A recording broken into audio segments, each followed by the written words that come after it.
Olá, meus amigos, vocês aí que assistem os nossos vídeos, nos acompanham. Recentemente eu gravei uma mensagem falando sobre o discípulo Demas, mas eu gravei de modo trivial, de maneira mais evangelística. Agora eu resolvi eu mesmo gravar aqui no meu iPhone esta mensagem curtinha, mas acho interessante.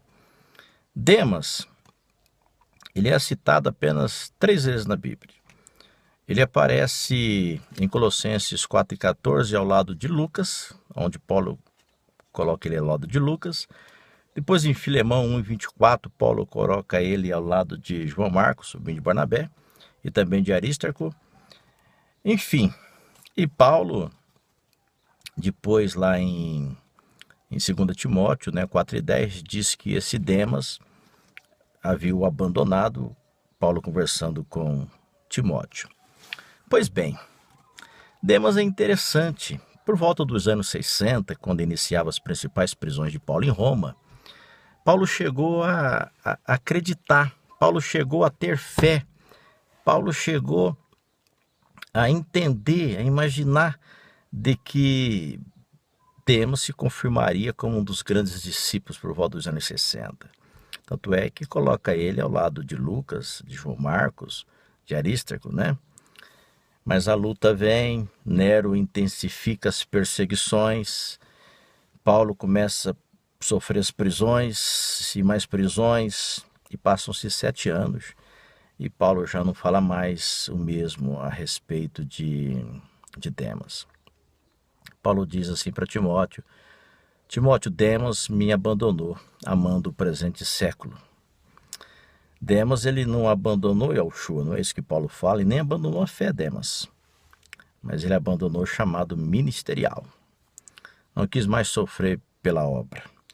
Ele quis ir para as reuniões, chegar no horário que começa as reuniões, sair a hora que termina, sem compromissos ministeriais. Foi isso que Demas abandonou. Não quis sofrer pela obra. Isso é o que tem acontecido hoje com tantos obreiros.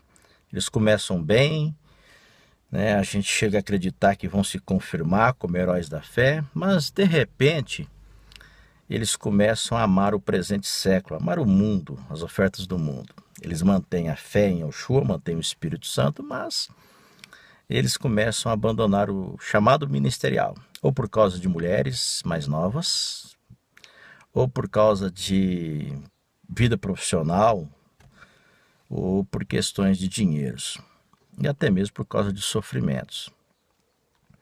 Está cheio assim hoje. Tá? Eu espero que você que esteja me assistindo não seja um desses. Paulo diz assim: procura vir ter comigo demais, ô Timóteo, bem depressa, porque Demas me abandonou. Paulo já havia alertado Timóteo: Timóteo, se você quiser ser um obreiro, então você foge dos desejos da mocidade. Um obreiro, ele não pode ter o direito de ter vaidades, de ter desejos de mocidade. Ele não pode estar ligado com a sua mente carregada de sexo, de aventuras, de vaidades, de curtimentos. Ele tem que ter um comprometimento com a obra, sofrer. Então Paulo convida Timóteo: sofre, pois, comigo as aflições de Yeshua.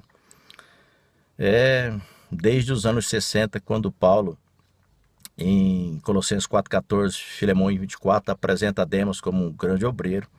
Passa-se 7 anos e Paulo agora está preso em Roma, talvez uma das suas últimas prisões, Nero perseguindo, torturando.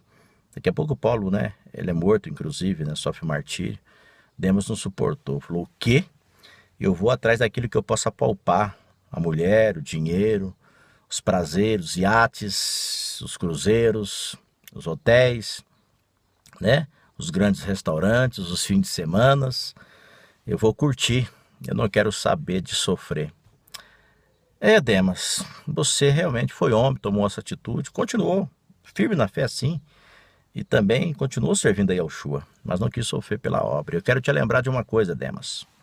Vai ter um tribunal.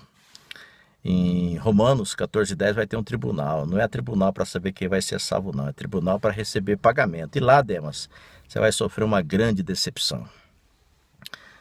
Agora, aqueles que continuam batalhando, né, que continuam sofrendo pela obra, esses sim vão ter galardão. Paulo deu-nos exemplo extraordinário. Foi até o fim e escreveu: combati o bom combate, terminei a carreira, guardei a fé. O que me resta agora é a coroa da justiça, que o santo juiz colocará na minha cabeça, e não somente na minha cabeça, mas na cabeça de todos aqueles que amarem a sua vinda, que sofrerem pela obra. Jovem obreiro, se você é um aspirante, não importa o sexo, se você é um aspirante, entenda isso, hein? Para ser obreiro, você tem que estar decidido primeiro a sofrer, sacrificar o seu tempo, sacrificar a economia, sacrificar os prazeres carnais, prazeres sociais, sonhos e mais sonhos. Você tem que fugir dos desejos das mocidades, você tem que ter um comprometimento com o chamado. Você tem que ser firme, tem que ter consciência disso, tá? Não pense que você vai ser obreiro e vai chegar na hora que abre os locais de reuniões e assim que diz amém você está saindo. Não pensa que é isso não. Você tem que estar pronto a sofrer, tem que ter comprometimento, tem que ter certeza que você vai perder aqui. Vai perder inclusive a vida, mas quem perder a sua vida por amor de mim, achará lá no reino de Yahushua.